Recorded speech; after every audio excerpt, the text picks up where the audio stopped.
السماوات والأرض وكان الله عليما حكيما خالدين فيها ويكفر عنهم سيئاتهم وكان ذلك عند الله فوزا عظيما عليهم دائرة السوء وغضب الله عليهم ولعنهم وأعد لهم جهنم وساءت مصيرا إنا أرسلناك شاهدا ومبشرا ونذيرا.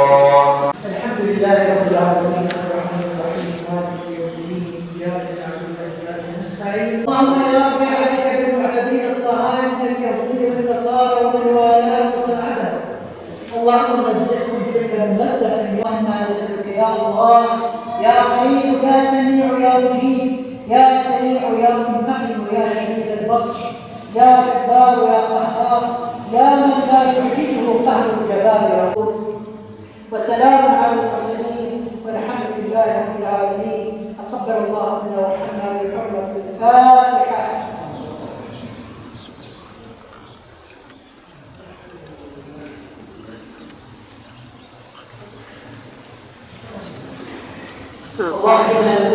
İsrail'in Filistin'e yönelik, Gazze'ye yönelik vahşeti, katliamları hala devam ediyor. Yaklaşık bir 38-39. gününde olmalıyız. Devam ediyor. Sürekli vahşetler, katliamlar oluyor.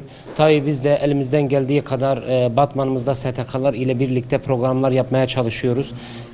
Bu katliamı ve vahşeti, dünyanın sessiz kaldığı bu vahşete biz inşallah sürekli elimizden geldiği kadar dur demeye çalışacağız. Bunu ilan etmeye çalışacağız ve her haftanın salı günü yatsı namazından sonra ve cuma günleri cuma namazından sonra gıyabi cenaze namazları kılıyoruz Batman'da. Tüm halkımızı da bu vahşet duruluncaya kadar bu programlarımıza davet ediyoruz. İnşallah bu vahşeti ve zulmü sıralandırlaştırmayacağız inşallah.